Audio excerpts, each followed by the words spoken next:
এটা বাঘে চিকাৰৰ গোন্ধ পালে যিমান বেছি হিংস্ৰ হয়, এজন মানুহে টকাৰ গোন্ধ পালে তাতোতকৈ শতগুণ বেছি হিংস্ৰ হয়। জীৱনত ভালে থকাৰ চিক্ৰেট কি জানে?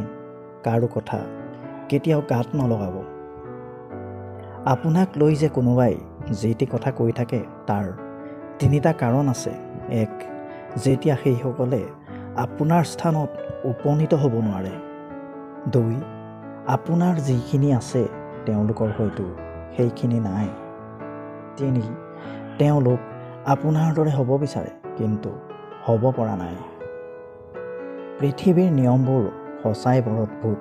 যাৰ টকা আছে তেওঁৰ মন নাই, আৰু যাৰ মন আছে তেওঁৰ টকা নাই। যদি জীৱনত নিজকে সলনি কৰাৰ প্ৰয়োজন বুলি ভাবে তেন্তে সেইটোৱেই কৰক। হয়তো কিছু কষ্ট হ'ব পাৰে, কিন্তু যি আপোনাৰ মূল্য বুজি নাপায় তেওঁৰ অপেক্ষাত কেতিয়াও নাথাকিব। যি বেছি কথা কয় তেওঁৰ কথাৰ মাজত ভেজাল কম থাকে, কিন্তু তেওঁ বেছি কথা কোৱাৰ বাবেই জঞ্জালত বেছিকৈ পৰে।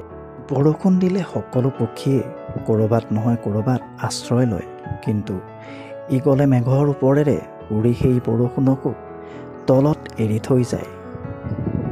সেইবাবে বিপদ অহাৰ আগেই সকলো ধৰণৰ সাৱধানতা সতৰ্কতা বজাই চলক, যাতে বিপদৰ ধুমুহাই আপোনাক কেতিয়াও লৰচৰেই কৰিব নোৱাৰে।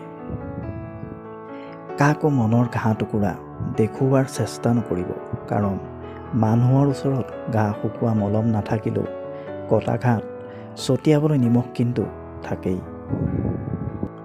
জীৱনত আগবাঢ়ি যাবলৈ নিজৰ ৰাস্তা নিজেই তৈয়াৰ কৰিবলগীয়া হয়।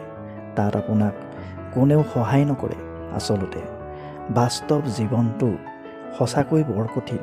কাকো বেছি বিশ্বাস কৰিব নালাগে।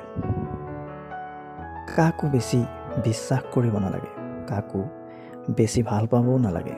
কাৰো ওপৰত বেছি আশা কৰিব নালাগে, কাৰণ এই বেছি শব্দটোৱে আপোনাক এদিন বেছি কষ্ট দিব। কেৱল এজনকেই অন্ধভাৱে ভাল পালে কোনোদিন পৰাজিত নহয়। বিশ্বাসঘাতকতা বা প্ৰতাৰিত হ'বলগীয়া নহয়। সেইজনেই হৈছে আপোনাৰ ভগৱান, যি একক আৰু অদ্বিতীয়। মানুহ হেৰাই গ'লে বিচাৰি পোৱা যায়, কিন্তু মানুহ সলনি হৈ গ'লে তেওঁক আকৌ আগৰ দৰে কেতিয়াও পোৱা নাযায়। যদি আপুনি আমাৰ ভিডিঅ'টো চাই ভাল পালে লাইক কৰিব, কমেণ্ট কৰিব, আৰু ভৱিষ্যতে এনেধৰণৰ ভিডিঅ' পাই থাকিবলৈ আমাৰ চেনেলটো ছাবস্ক্ৰাইব কৰি দিব। লগতে কাষত থকা বেলটো প্ৰেছ কৰি দিব। ধন্যবাদ।